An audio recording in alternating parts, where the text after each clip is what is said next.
Welcome to Founders Feature, a podcast by Closers.io, where we dive into the journeys of innovative entrepreneurs and explore the road ahead for them and their companies. I'm your host, Laura Skinner, and in each episode, we'll uncover the stories behind successful startups, the challenges faced along the way, and the strategies driving their future expansion. Today, we're excited to have Jeff Hassemer, the co-founder of Firestarter Marketing. Jeff will be sharing more about his founding story and, of course, giving us a glimpse into his plans for future growth. So let's jump right in, Jeff, and welcome to Founders Future. Thanks, Laura. Great to meet you. Awesome. I'm super excited for this one. So take us back to the beginning. I know it's a recent thing, but for our listeners, what inspired you guys to start? And also, of course, what did you solve within the marketplace? Ooh, I might even have to go further back than that because Please. I think the experience that we've had in our space is relevant to where we've gotten to. So Love it. obviously the gray hair gives me away. I've been in the software business for over 30 years We and love that. started a long time ago.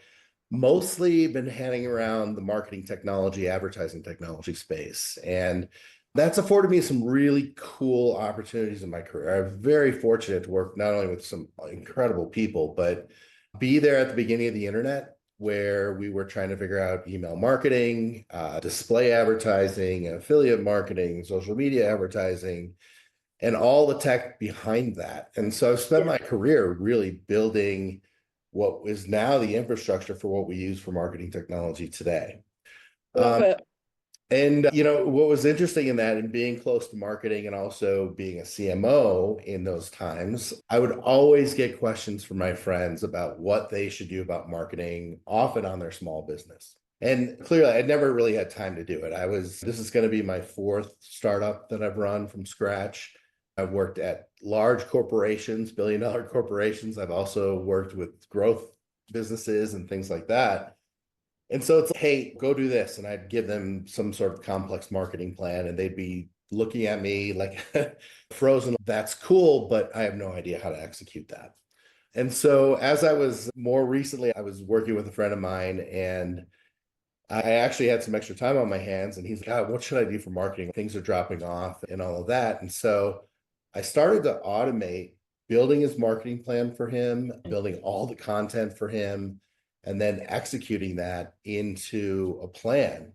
And as I was automating that for my friend, I realized there's 30 million small businesses out there that need Yeah, I was well. So maybe just a there's a thought market about here. so good. Yeah. So then I started, what's really cool is I've had the opportunity to operate companies across the world. It's cool. And so I called up some friends that live overseas and then gave them some concepts of the idea. I've got a dev team international here. I've got a local set of my business partners and and we're going to be ready to launch in February a completely automated marketing environment for small businesses. We call it push button marketing. And that basically, you tell us a little bit about your company and who you are, you push the button and it will generate your entire marketing calendar with all the content for you and then run that for you and tell you how you're doing. I think this is epic, right? And I think it's a need from the market. So I obviously know because I'm very familiar with like sales and marketing, but for our listeners, when you say marketing and push the button, would you be able to just walk us through what that process is? As in obviously not the whole thing, but just like what is marketing to these companies, right? Are you going to be setting up webinars and creating content or podcasts or paid media or organic outreach? Like what does that look like in your world? Yeah, think about this. So our target market is really solo entrepreneurs Nice. who really didn't get into their business to start marketing. They got into their business because they had a passion for something, be that they have a passion for cars. And so they created a window tinting business, or they're a chiropractor and they started their own business and they need to attract people to come and see them, a dentist or an insurance agent, anything local in marketing. And for that, there's really four things that you need to do. Like you don't need to create a big podcast or webinar for that kind of environment, although you could. What you're really looking for is how do I reach my local audience to get them to set an appointment with me, right? Cool. And there's a couple ways to do that. One is organically. You want to create social media posts and get that out there to your community so that you can start to build an audience and have people think about you when they need your service or product. The second is email, right? So being able to do some sort of email marketing whether that be a triggered type of email event like a referral request or a reference request, all the way to just keeping people posted on how to stay healthy if you're a chiropractor. And then probably the biggest thing that most people spend their money on with a local entrepreneur is local search engine optimization.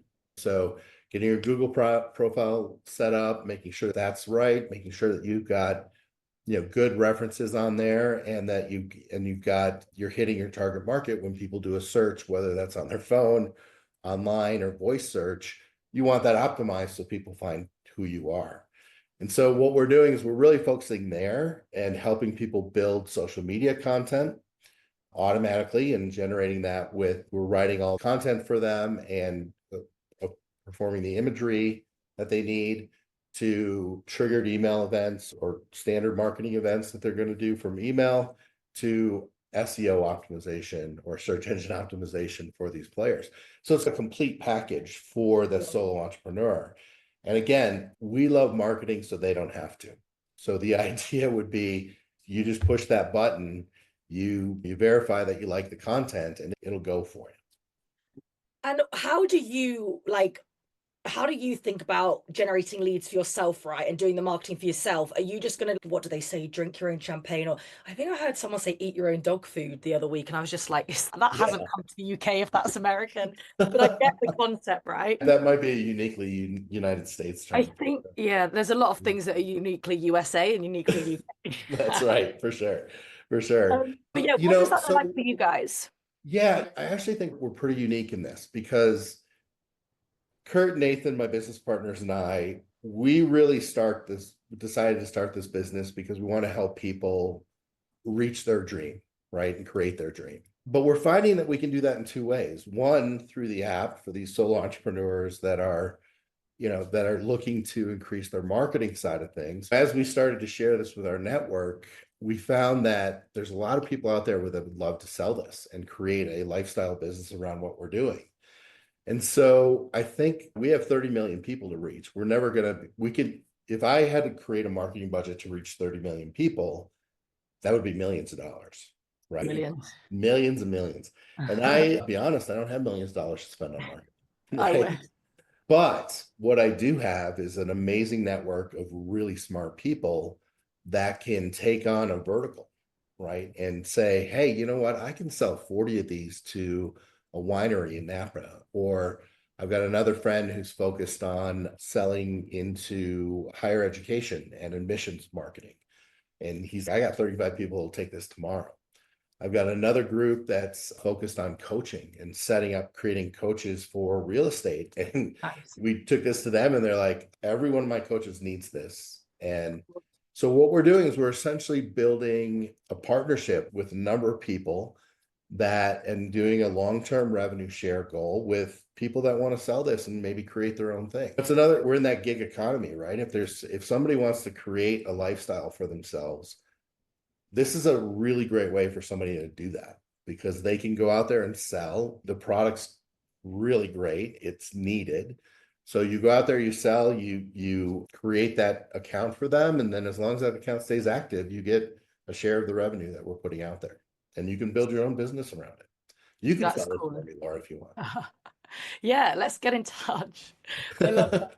That's awesome. So what do you foresee then as the go-to-market gaps, right? We're pre-revenue, we're pre-launching this completely. So where are you identifying the go-to-market challenges and how are you getting ahead of them now?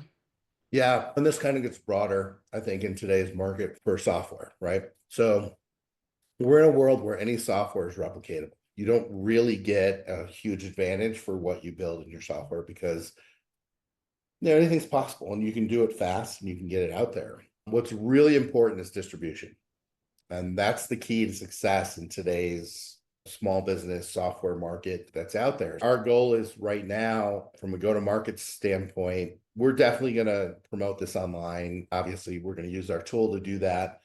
And we're gonna focus on those things that create the brand and the audience online because I'm a CMO and I want to be able to do that. But we're also seeking out these partnerships in detail right now. We're finding people that have a business already or already are tied into a core market They have a really fast way to go and get people out there, and building that network of small business owners and solo entrepreneurs that want to create a lifestyle around it. And we're 100%. so far, we've actually got about a dozen people that are signed up to take this into market for us. And we want to keep growing that. And I think it's a play on affiliate marketing. If you think about it, affiliates are out there, they make a lot of money, and there's a lot of people making, a lot of hustlers out there that are making money, and hustlers in a good term, by the way, they're making 100%. money just selling product for other people. But the problem with that is that's a one-time commission sale. So you get somebody to like a TV and sell a TV, Best Buy is going to give you, or Harrods is going to give you a commission on that sale. But what we're talking about here is actually being able to create a long-term revenue model, because it's a monthly fee, it's a subscription, and as long as that account's active, you'll get revenue from us on that kind of play. So it's an extended affiliate model is the way I'd put it out.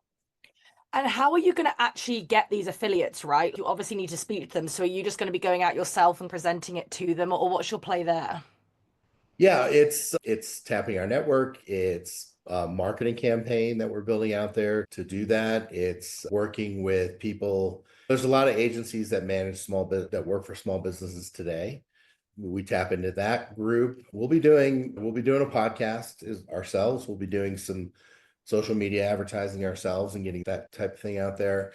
We're also going to build a community around this as well, Nice. small business community, where we know that there's a big need for people to really need a place to share ideas and share concepts of what works and what doesn't work, and what tools should I be using for X and Y and Z. So the community part of this is going to be a major factor as well, where if you're a subscriber to the tool set, you can also get into the small business community, where we'll run like weekly office hours to answer questions about how do I build my website and how to optimize this. And then I think through that community, we're going to find people that are going to want to also not just use the tool, but maybe go out there and sell it to their friends, that kind of thing. So we're focused small, and then as we get that group growing and we can put more into marketing, we'll expand that universe, and it'll keep growing from there, we believe. For sure. And what does the sales process look like?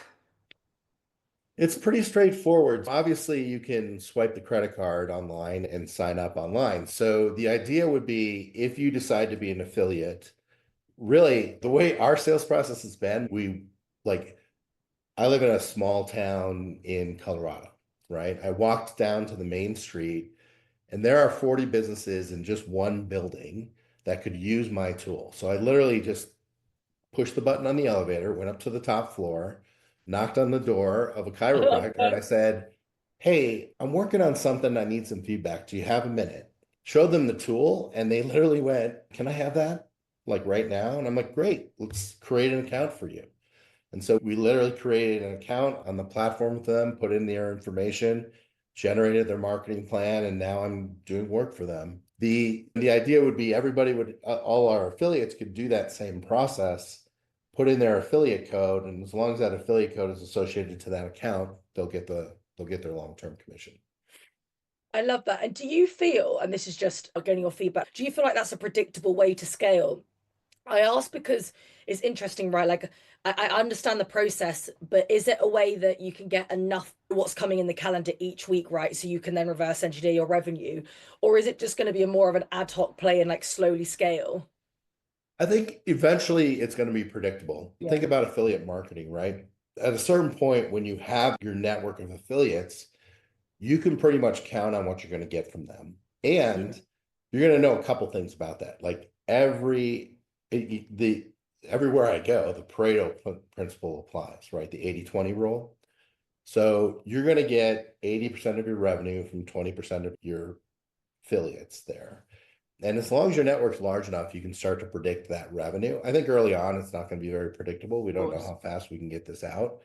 As we get the as we get the network building and people are going, I'm going to expect that I'm going to have 20% of my affiliate network is going to be super active and busy. The other 80% is going to be very tepid. and we'll use our good marketing techniques and we'll segment that group out. We'll talk to them in different ways and we'll try and support those ones that are on the cusp of being in the top 20. And there'll be some that'll start and then quit. We know that, right? But eventually that gets predictable over time, and you can actually see how your revenue is going to play that way. The same thing, we will have a PLG strategy or product-led growth strategy where we're going out and getting people directly to the environment. And again, over time, we'll figure out what the budget is on that and how we reach other people. But really, I think the strong play is going to come from this network of individuals that are building a lifestyle around what we have to offer. This is cool, right? I'm really intrigued by this. And we do very similar right here at Closers. And we scaled massively from doing this. Like we do all of it for Yeah. solo entrepreneurs all the way up to B2B SaaS companies, right? And Yep. we were super successful when we scaled from 0 to 30 mil pretty quickly. But when you look at things like, have you ever explored like paid media or anything like that? Because it seems to be like you just need to get high quality traffic to your website, right? And just get them to convert in a self-serve manner. Yeah. Yes. Paid media. Certainly, like I've run multi-billion dollar budgets, right? Like I've had a marketing budget of literally, I've Oh run a my marketing goodness. budget of almost 20 million a month. It's Um, insane. yeah, it was pretty crazy. So there's ways that you're going to deploy that and move that to target company or the people that you're looking for today. So we definitely will be using paid social. We'll be using targeted Yeah. advertising and display. We'll be using our email marketing and we'll be using social media as a way to reach that audience and extend that out there for sure. So It all just that's it going to come into play. The thing about startups today, though, the thing I know is you can't, I don't want to go out there and get millions of dollars to support this, right? I think we can build this really strongly, like you guys did at Closers, to really build quickly through focusing on the core market, providing good value to them, and then letting that expand. And then That was we'll let good. the revenue fund the marketing from there. Yeah, we started really niche with like coaches and consultants. And Yep. we've been around 5 years. So we started with coaching and consultants. We've got clients like the huge names. Yep. And then we've now broadened into more industries like B2B tech, SaaS, Yeah. that kind of area, which is where I'm from, right? That's where I'm from. God, Oh I've been yeah. here so long. But and I speak to all of these sales reps that sales coaches and consultants. So I'm like, oh my goodness, it's such a different game. Like I'm on like the multi-threading the stakeholders, I'm on the Yeah. champion building, I'm on the medic. They're on the like one call closes. For Just sure. different Yeah. worlds. But they've collided and it's rocketed our business. Yeah, it's really interesting. I think, yeah, I've written about this quite a bit on LinkedIn and things like that, but Nice. the pandemic really changed sales 100%. in a huge way. And if you look at some of the things that are going on in the B2B market right now, 90% of buyers don't even want to talk to a salesperson until they're ready to buy. 100%. And you look at those numbers and you look at the things that we used to do, like the Challenger sale and I Medic and all of know. that, they're not God. necessarily working like they used to. And so that model's got to change a little bit. And by the way, we do have a plan on that. Like we may end up building that kind of thing into this tool long term. All of us that have been doing this came from B2B software. Cool. My So thing. we know those things. We know the techniques. We know the medics. We've been trained by the gurus. Like we know how to I'm just sell. like And 20 years behind you. yeah, that's right. I've forgotten a lot more about that than I might remember, but the sales is tough now, and you got to be able to really reach people well before they're ready to buy, before they even get to sales. And then those sales tactics and teaching your salespeople to really provide value these days, that's a skill that's got to be retrained, I think. For sure. It's super interesting, right? Like the height of tech and the height of selling, you could almost take like a medic book and like Mhm. just and like force management and stuff and just tick the boxes on what you needed to do and just execute it like a robot almost. And you're pretty much like dead set to hit number. The people Yep. that were doing better were like the people that were in their accelerators are people that actually have social IQ and provide value and they were doing better. Whereas now it's almost dropped off where the kind of textbook people are not hitting their number and the people that did actually have something about them are just about hitting their number because it's all just changed. Yep. Exactly. Exactly. But it's such an interesting kind of, because I've been around like in tech, like B2B for 7, 8 years, but I really did enter it in the height. So like this transition of you gotta be good. And it's clear when you're not right now. It's funny you say that because 30, the salespeople I worked with were absolutely amazing, right? I learned so much from these I guys. bet. It's almost cycled back to that. I bet. They had to be really good at what they did. They had to know their market. They had Oh, to know the language, and they were all focused. The best salespeople in the world are always focused on providing value for their customer, not of making money. every And day. then in the last, call it the 2010s, in the height of sales and all that, that model changed a little bit where it was a lot more fast paced. Things were moving forward. You look at the Salesforce.com model and things like that, where you had a very different sales process. But now we're cycling back to this world where you really have to be able to provide value for your customer at the right moment 100%. and have that. And it's almost like a lot of my friends that have been in this industry for a long time, we all say we lost that skill. We got to retrain it for a lot of people. Even things like I've been always so rigorous on my follow-up process and just executing that, because you get to a point where you're a sales rep where they'll start to drip feed you every month because you followed up with them and you nurtured them right. Yep. People weren't even doing that and hitting their number. Like it's just like all of these Mhm. little tips and tricks you need to be on top of now. Like the follow-up process needs to be executed. You need to know the ROI, you need to know the value. And it's all these different elements that come around like the bracket of just being on a sales call that's basically going to separate the good from the bad. Without a doubt. You're For dead on. sure. Yeah. Awesome. So before we wrap, I've absolutely loved this. This is epic. What are your kind of key lessons, key takeaways you can share with our listeners and what you've learned so far with what you've been creating? Oh, again, that's going to extend out to my whole life experience, right? I think if you're starting a company, the most important thing you can do is find your product market fit. For sure. Every day, baby. Yep. Yeah, and you're always hitting for that. And when I consult with a lot of startups, I always say, okay, so where are you at? Do you have your product market fit? Do you not? And unfortunately, like we were in a world where, like a long time ago, you could have these big markets that you could fit to, right? But today, where there's so much software out there and it's repeatable all over, what you actually need to do is find your smallest viable market. And I think the biggest mistake a lot of startups make is that they try and say, I'm building this for all the civil engineering market out there. I'm like, no, you're not. You're building it for a very specific type of problem that some of the civil engineering groups are facing today. So what is that? What do those people look like? Because that there's two things that go at play it there with the smallest viable market. Number one is if you're serving a large market, there's a diverse array of needs that you're trying to serve. But if you narrow that down, you actually can really lower your dev cost. You can really lower the ability to hit the product to hit that particular problem. The other 100%. thing is marketing. If you have a small market, a very tight market, you can keep your marketing budget tight and focused and centered on your core customer. If it's a broad market, you not only have to have multiple ways to meet that people, but you have to have multiple messaging platforms. You have to have multiple, it's expensive to talk to a large market.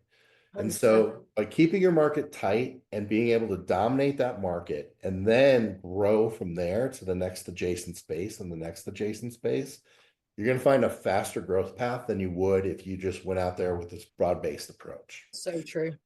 And I think people miss that a lot because I do talk to a lot of startups and they're like, I got to show a huge market to my investor. Yeah. But that doesn't mean you get there first. Like you have to grow your way into that. 100%. I honestly think product market fit and being too broad are like the two essentials. So I'm completely in line with that. I love that. So that does wrap up another inspiring episode of Founders Future. I want to thank Jeff for sharing his incredible journey and insights with us today. To our listeners, if you enjoyed this episode, don't forget to subscribe to Founders Future via wherever you listen to your favorite podcasts. You can also find more resources and insights at closers.io, where we're dedicated to helping businesses accelerate their sales through trained appointment setters and world-class marketing systems. We look forward to seeing you in the next one.